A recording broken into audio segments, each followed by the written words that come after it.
كلباش أيش باس يحيى كان جاء فرمي يا يحيى خذ الكتاب بقوة. يحيى بيبخشيبو يحيى هر لسرتايوا سيدنا يحيى مناڵێکی زیت و وریا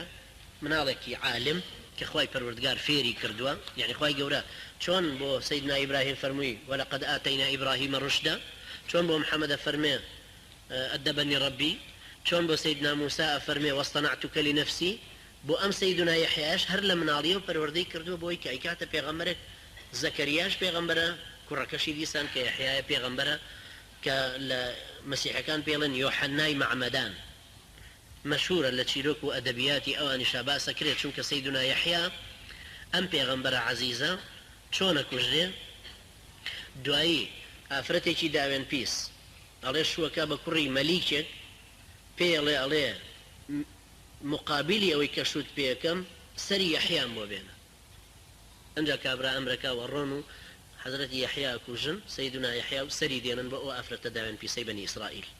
أول شيء كان هي كشتني سيدنا يحيى كسري برداوة بريء شلوا وهروها سيدنا زكرياش طبعا بمشار بالريويانة تو كشتويانة كأوانش هيوش عندي سام بيغمبرة يا يحيى خذ الكتاب بقوة زور بجدي إسلامة يكد بقرا زور بحزم عزم حسم أم إسلامة يد بقرا زور بجدي وآتيناه الحكم صبيا كتاب نبوته رون كردنوي أم دينه أم شتانا هموي خواي برقارة فرمي نك نبوتك أي بلام أواني تر فرمي وآتيناه الحكم صبيا شنك إجماع جلسر وهيك سيدنا عيسى لقال سيدنا يحيى هردو كان كبون ببيغمبر لتمني سي صاليان دابون كبون ببيغمبر أواني تر لتشلم وآتيناه الحكم صبيا وحنانا من لدنا سوزيكي تايبتيش للاين ايما ولا لاين خواي پروردگاروا دا چون صوفيا كان اواني العارفين بابلين اواني كزياتر خواناسن شعري عرفاني هيك قال قطرة من حبك تجعل الكافر وليا قطريق لمحبتي تو يا ربي خوايا انساني كافر كابا ولي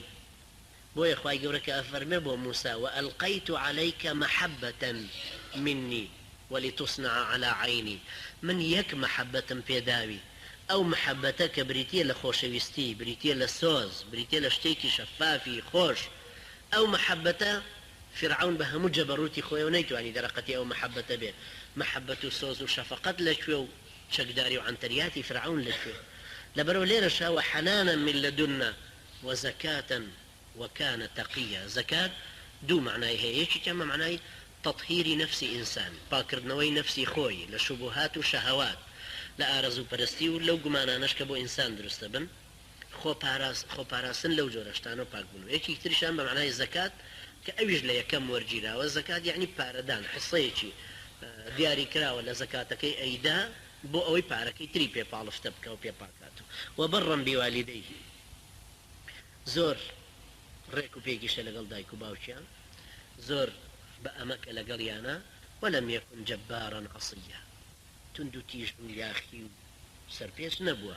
وسلام عليه يوم ولد ويوم يموت ويوم يبعث حيا سلام إخوال سيدنا يحيى لو رجيك لذايك بوا ولو رجيك أمري ولو رججت كزندو أكريتو